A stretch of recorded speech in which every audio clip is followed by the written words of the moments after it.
and welcome to this week's episode of Convos with Leaders. Our featured leader this week is Romano Blenman, who is the Managing Director of the Blenman located in the island of Barbados. The Blenman is a waste management company that specializes in solving septic issues hygienically and efficiently. Romano started the business about 6 years ago with just himself, and today the company boasts a staff complement of 11 people and continues to grow in leaps and bounds. In today's interview, Romano is going to share a bit about his experience leading a successful entrepreneurial venture, and I do invite you to stay tuned and to enjoy.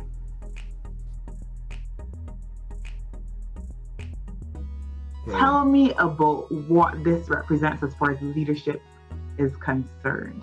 Right. So I like to say that this entrepreneur here, or a leader, as you can see, he's there by himself. I always envision a leader as one like Moses, be on the top of the hill.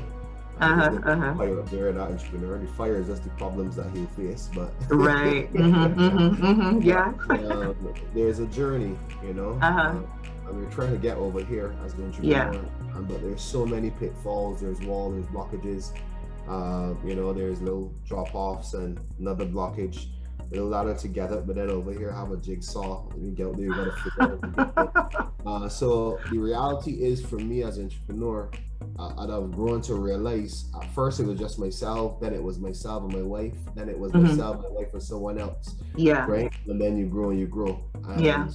But what I've realized is that you have these employees here, or what I say team members. I don't really use the word staff at all.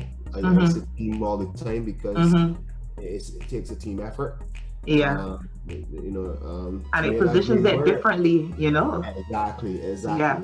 People are part of something. Exactly. That is very important. I think it has been lost. I like to always say, people say money over people, or profits over people, and I don't agree with that. And I think that's what pushed me to be an entrepreneur. But anyhow, these are the people that are dependent. Some have one other dependent, some have two dependents, their wife, their kid, some could be a donor, but he still have plans for his life and stuff like that. So as you're charting a path, they're going to come to follow you, not necessarily your journey, but as you go, they're coming with you. So now, if I fall, I have these dependents that face hardship, right? If my business fail, I have now not just 10 employees, but I have 50 people that are dependent on me to succeed. Sounds like a lot of responsibility, man. It is. Yeah. So that is my take on leadership and entrepreneur. Nice. So it sounds like you are charting a path for those who are following you. You're seeing all of the stuff ahead, and you're just making sure that they are able to get from point A to point B, regardless of all of the obstacles, etc., that may come into the way.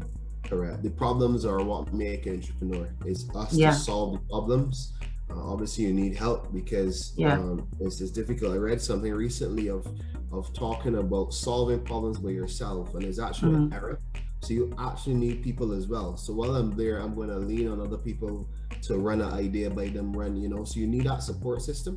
I don't have a very big one. You don't need a very big support system, but you do need to bounce things off, because trying to solve a problem or create an idea by yourself, you could be doing nonsense, because ideas need time to build. So tell me then, in this journey that you've been on, as far as the Blenman is concerned, what would you say has been one of the most rewarding experiences that you have had as a leader? Okay. The most rewarding is when you have team members accepting your vision. Right? It's not easy, and as a small company, people think they can run it better than you. You get the whole dishonest part of people trying to do the jobs on the site. All these are real things that you're going to face as an entrepreneur. People taking your customers or speaking badly about you just to try to get ahead. And I think it's rewarding when when you look at even your spouse, if they're in part of the business with you, as my son now as well has been part of the business. He was out for a bit, but he's back in and really understanding. He's only 19, but I think that's rewarding when your family first can accept what you're doing, in the good time and bad. So I think for me, the most rewarding was really for people accepting, hey, this guy has a vision and give me time to develop it. You know, so that's quite rewarding that you have acceptance. You don't need it as a thing, but it feels really good when your family and some of the team members say, hey, this guy knows where he's going, I'm going with you. That's rewarding for a leader.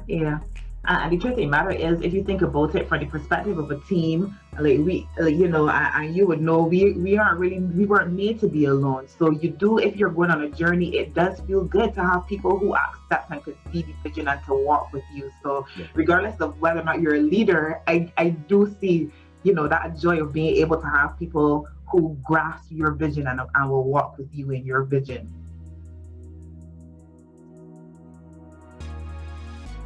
So what would you say then contributed like the most to the success that you've experienced to date? Like whether or not it's people, whether or not it's things, opportunities, like what really contributed to your success? The most contribution to my success would be, I would say firstly, the spiritual side of what my new life became. Right. And all of this, you know, I would have encountered God and start to really change my life in a whole, change my friendships, or circles rather, because everyone that you're around is not a friend. You gotta differentiate the difference, right? But it would be the ideas of marketing. I think I always had a gift for doing marketing, the customer service side of things, not leaving issues to sort themselves out. I'm very deliberate, even though in getting a problem solved. If I get a complaint, I'm going to run to get it solved, find out what's the problem. Sometimes, you know, there's an old saying that says you cut your nose to spoil your features. I would cut loss to make a customer happy. And it's difficult because you can't make everyone happy, because some people are just difficult and want to be. You can't change them. But I'm finding that there are ways to work with those people. There are ways to break down those walls. Experiences that have happened, maybe with a septic guy, maybe with a plumber, maybe with someone else. So their suspicion of you is based on something that happened to them in the past. You know? So I would say that's pretty much it. Maybe marketing, customer service, and the spiritual side of things. And really connecting. Well, give us an example of a failure that you would have experienced leading your team, leading your business, but you know, within your leadership role. Share a failure with us. Okay. There are many failures. Even before I got to Grease-Trap Man, I failed so many times. But I guess you're talking the context of here now in the business now. Here and now, and one of my greatest failures is hiring the wrong people. Or hiring the wrong team members into the team. I'm realizing that as you're growing, things happen, and I think failure to plan properly was one of my issues, and it's something that you still have to work on as an entrepreneur. You can't be proactive all the time, but you can't be reactive none of the times. I said that before. That sounds pretty good. But that's just it's probably just the reality of it, right? Being reactive, you're going to do something. You need time to process, to think, and many things that may happen, and I'll just run to get another person join the team. And that person was not the right pick. I didn't take time to analyze it. I didn't take time to work out how this person work. I just need somebody now. Put an ad out there. Hello, interviews. Come.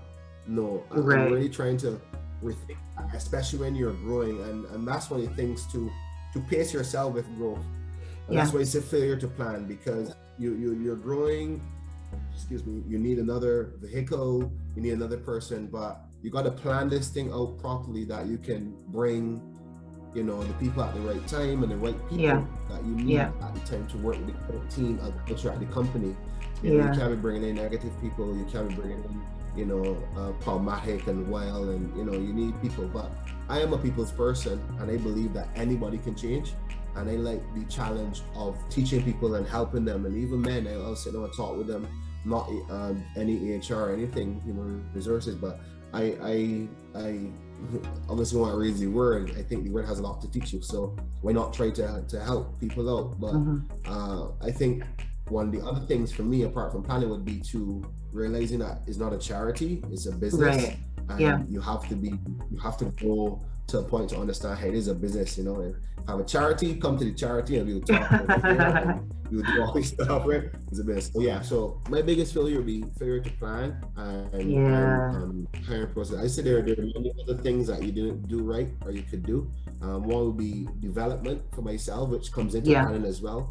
To be the person that you need to be. So when you're yourself, you have 2 people, you have 10, you have 12, and a lot of part-time people that come in, then you need to grow to be a point. So to plan and sounds like things that you probably would normally experience too as you are getting into that stage where the business is beginning to pivot. So you're operating at a certain level, but no, you see businesses has the opportunity to transition into that next level. So then planning and team and culture and all that begins to play such a bigger part now, because it's growing beyond you. So what would you say would have been like something that you did for your own development that really, really kind of changed the trajectory for how you were leading your business and for how you were growing the business? Well, what contributed to my success in development rather was 2 parts: personal and then understanding. You need to know your industry, so you got to be checking. So let's start with knowing the business that you're in. Because first you're gonna have to understand your competitors, how they work, know their rates, know that you don't want to be the cheapest.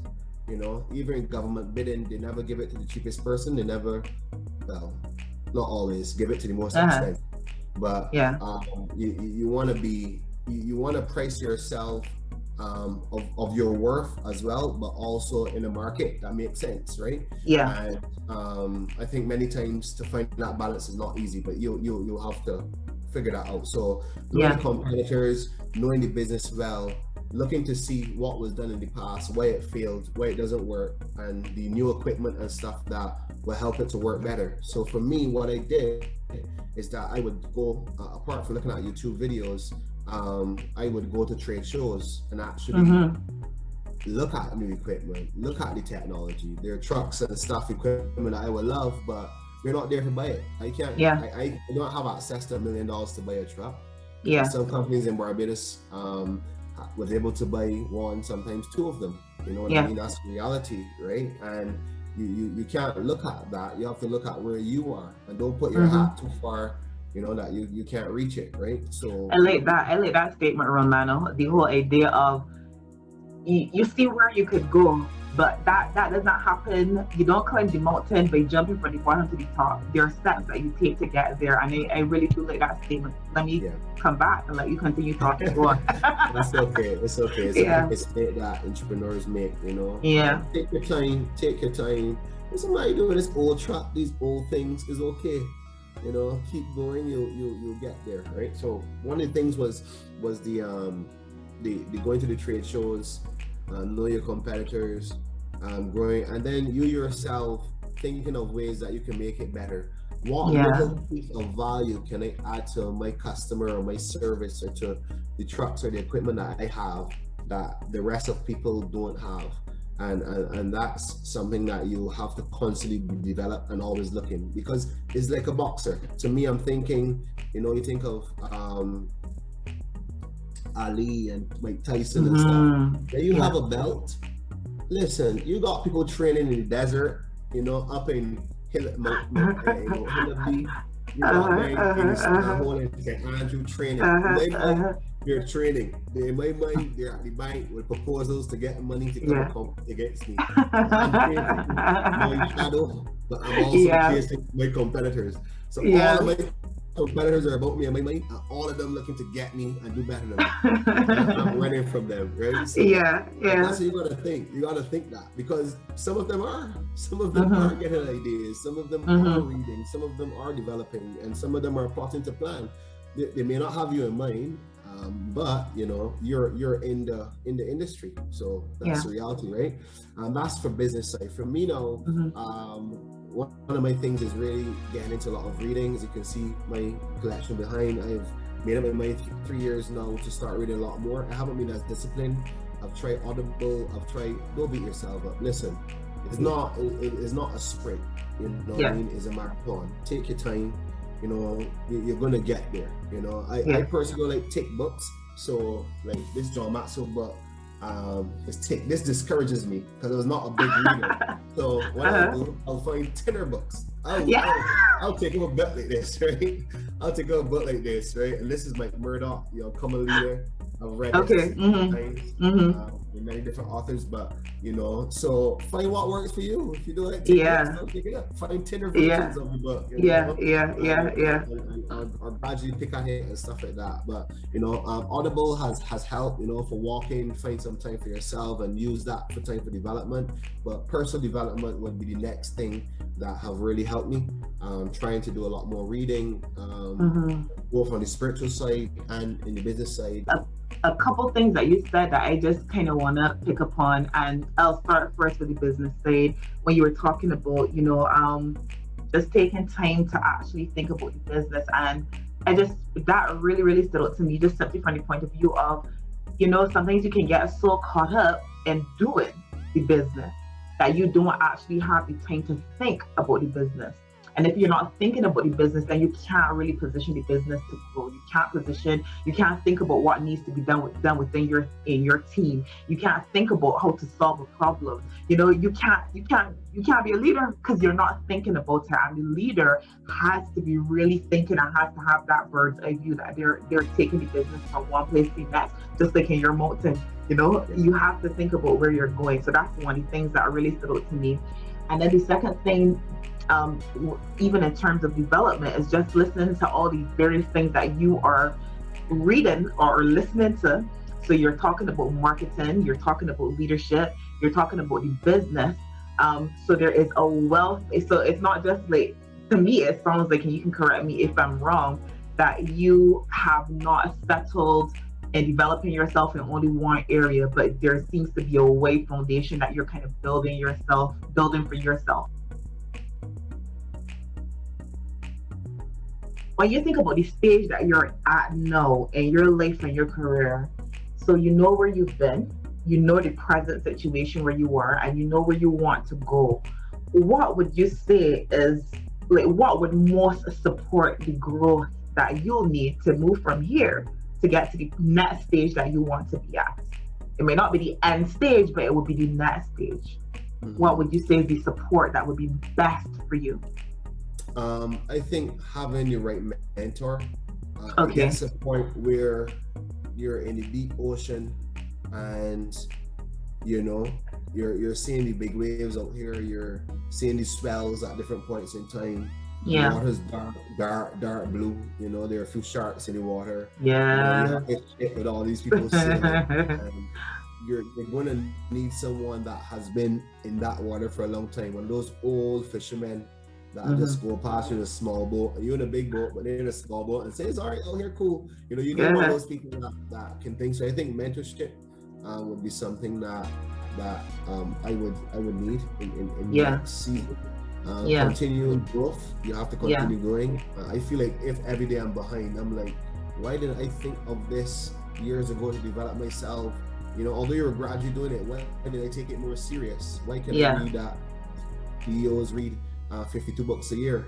What happened to me? Why am I now scrambling now to catch up? Because the point is you weren't pre-planning, you weren't developing, you know, where you could. So now you have to go to work harder to do it, to keep going. I think one of the things would be to help to the next level would be then finances, as in to grow the business to the next level.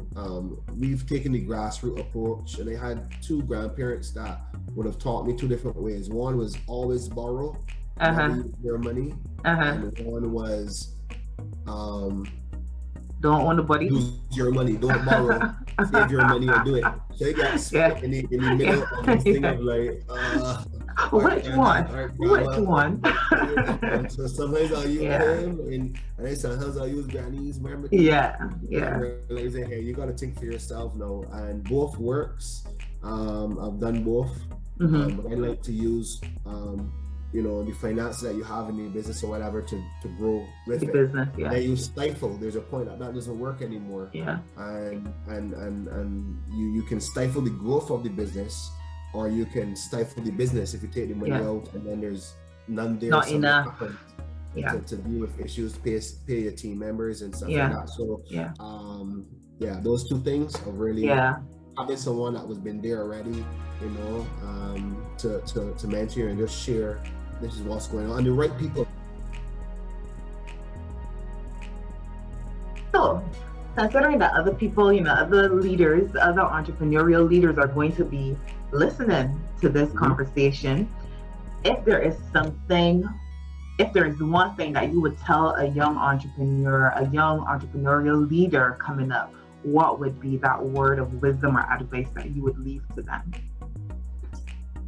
If you're going to be an entrepreneur, decide that you're going to stay the course. You need to make up your mind early. I'll tell you this, don't come in half-stepping, or maybe because my friend or maybe the Minister of Empowerment said, entrepreneurship is the way. Be sure that you want to take this journey, It's not a temporary journey. It's not a get-rich quick scheme. It's not you get it one day and tomorrow don't feel like it. No. You're gonna have to commit mentally to the journey, and I hope that this interview is going to be helpful for whoever is in the journey or about to start, as you said, Allison. But be really serious and committed to this lifelong journey. If you're not going to commit your life to it, it doesn't make sense. So just commit mentally to it, and don't give up. Don't give in. Right for the right people to speak into your life. If things are not going right, don't go to someone that's going to make you feel worse than you're already feeling. Go to someone that's going to really encourage you. Find someone that even speak good. Even someone that you don't like that speaks well to you. I think one of the things that just came to me just now. I just cut my hair myself actually, but my barber was very inspirational in my life from young. He's the only little man I see about here doing things and trying to use a real hustler man. You can I just think about that, like a tear come my eye just now. It just crossed my mind just now. It may not be the big people, some of these small people that is passed and then the man has washed cars. Surprised that these people that is really give you that boost, encouragement. Encouragement. You're gonna need that. And you can keep going. So that's my advice. Don't give up, keep going. Right people, locking in your mind mentally to the journey. It's not a bed of roses. You're not gonna get your Lamborghini or that's a little bit over the top. That's the big money traders, and the YouTube videos with millions and millions of views. But you're not. The nice car and stuff, your house and all that stuff. Don't worry about those things. You gotta build the foundation. It's gonna take time, and commit to it.